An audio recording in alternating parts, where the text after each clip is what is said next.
آج میں دیکھ رہا تھا کہ ایک بے بس باپ اپنی بیٹی کے ساتھ رو رہا تھا۔ میں نے ایک ایسا منظر دیکھا، مجھے خود بھی رونا آیا۔ وہ منظر یہ تھا کہ آج سڑک کے کنارے ایک منظر نے دل کو ہلا کر رکھ دیا۔ ایک باپ اپنی بیٹی کے ساتھ بیٹھا تھا، ہاتھ میں کاغذ، آنکھوں میں امیدیں اور چہرے پر تکن کی لکیریں پڑی تھی۔ وہ بھیک نہیں مانگ رہا تھا، وہ اپنے حق کا مطالبہ کر رہا تھا۔ وہ کہہ رہا تھا، مجھے خیرات نہیں چاہیے، مجھے کام دے دو، مجھے موقع دے دو، مجھے روزگار دے دو۔ یہ وہ لمحہ تھا جہاں تعلیم کی ڈگری بے بس نظر آئی، وہی تعلیم جس نے ہم کامیابی کی کنجی سمجھتے ہیں۔ آج اس باپ کے ساتھ میں ایک کاغذ بن کر رہ گیا تھا، جو نہ دروازے کھل سکے، نہ رزق کا راستہ بنا سکے۔ سوچنے کی بات ہے، جب ایک پڑھا لکھا انسان اپنی عزت نفس کو ایک طرف رکھ کر سڑک پر آ جائے تو یہ اس کی نہیں، پورے نظام کی ناکامی ہوتی ہے۔ صرف ایک باپ کی کہانی نہیں، یہ ہزاروں نوجوانوں کی جنازہ جو روز اس ملک کے سڑکوں پر نکلتا ہے۔ مجھے افسوس اس بات پہ نہیں ہوتا، افسوس اس بات پہ ہوتا ہے کہ یہ کیسا نظام ہے۔ وہ بیٹی جو اپنے باپ کے ساتھ بیٹی تھی، اس کی آنکھوں میں سوال تھے، اس کے ذہن میں کھیلنے کے کھلونے تھے۔ ابو کیا پڑھنے کا یہی صلہ ہے؟ اس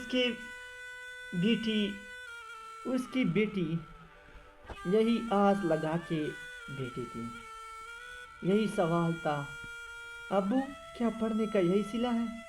کیا محنت کا یہی انجام ہے؟ اور شاید اس باپ کے پاس ان کے سوالوں سے ان سوالوں کا کوئی جواب نہیں تھا سوائے خاموشی کے۔ یہ منظر ہمیں جھنجھوڑنے کے لیے کافی ہے کہ ہم کہاں کھڑے ہیں۔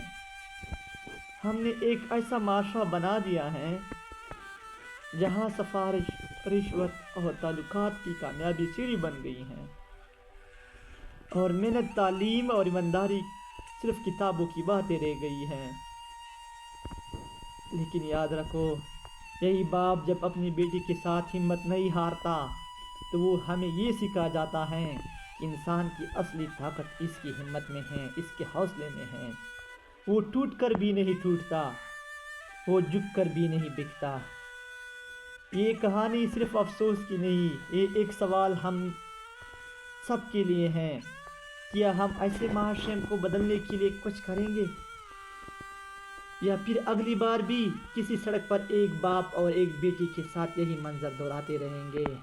دل کہتا ہے، جب تک محنت کرنے والا سڑکوں پر بیٹھا رہے گا تب تک ترقی کے دعوے صرف الفاظ رہیں گے۔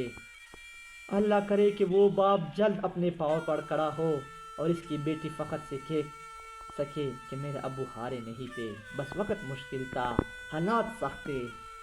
میرا مطلب اس بات کرنے کا یہی تھا کہ حکومت وقت طرح طرح کی وعدے کرتے ہیں روزگار کی مواقع دینے کے، لیکن حقیقت کچھ اور ہوتا ہے۔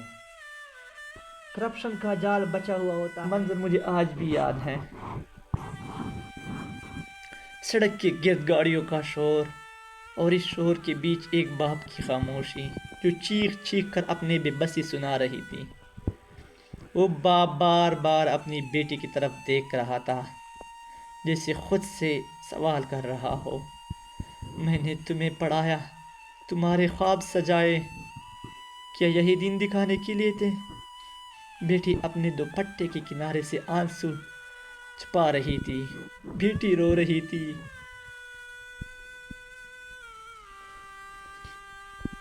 بیٹی رو رہی تھی کیونکہ وہ جانتی تھی اگر وہ رو پڑی تو اس کا باپ ٹوٹ جائے گا۔ وہ اپنا رونا اس لیے چھپا رہی تھی کہ اس کے باپ کو پتہ نہ چلے۔ وہ خود بھوکی رہ سکتی تھی مگر اپنے باپ کو ہارا ہوا نہیں دیکھ سکتی تھی، کیونکہ اس کے باپ پہ اتنا مشکل وقت تھا۔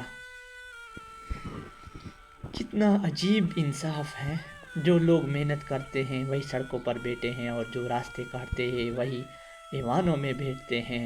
اس باپ کے ہاتھ میں ڈگری نہیں تھی، وہ اس کی پوری زندگی محنت تھی، اس کی راتوں کی نیند، اس کی دنوں کی مزدوری، وہ ہر لمحہ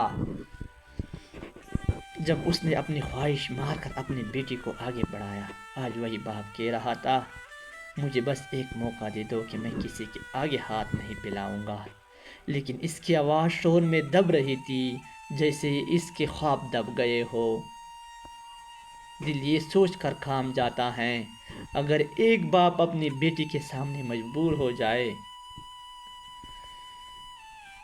تو اس سے بڑی اذیت کیا ہو سکتی ہے۔ اس سے دل زور و قطار رو رہا ہے۔ دل یہ سوچ کر کام جاتا ہے کہ اگر ایک باپ اپنی بیٹی کے سامنے مجبور ہو جائے تو اس سے بڑی تکلیف، بڑا درد کیا ہو سکتی ہے۔ وہ بیٹی شاید آج یہ سیکھ رہی تھی کہ اس دنیا میں ڈگری سے زیادہ طاقتور چیز سفارش، پیسہ ہوتا ہے، اور محنت سے زیادہ قیمتی چیز رابطے ہوتے ہیں۔ یعنی محنت سے زیادہ قیمتی چیز رابطے ہوتے ہیں، تعلقات ہوتے ہیں، سفارش ہوتی ہیں، مگر پھر بھی وہ باپ ہارا نہیں تھا، وہ آج بھی لڑ رہا تھا اپنے وقار کے لیے، اپنی بیٹی کی مستقبل کے لیے، اور سوچ یہ رہا تھا کہ کہیں زندگی سنور جائے۔ ایسے لوگ ہار کر بھی جیت جاتے ہیں کیونکہ وہ زمین نہیں بیچتے۔ دل سے ایک دعا نکلتی ہے، یا اللہ کسی کی بیٹی کو اپنے باپ کو اس حال میں نہ دیکھنا پڑے، اور کسی کے باپ کو اپنے اولاد کے سامنے یوں مجبور نہ ہونا پڑے، اور اگر آنکھوں میں آنسو آ جائے تو آنے دو، کیونکہ بعض کہانیاں لوگوں کے صرف پڑھنے کے لیے نہیں ہوتی، محسوس کرنے کے لیے بیان کی جاتی ہیں۔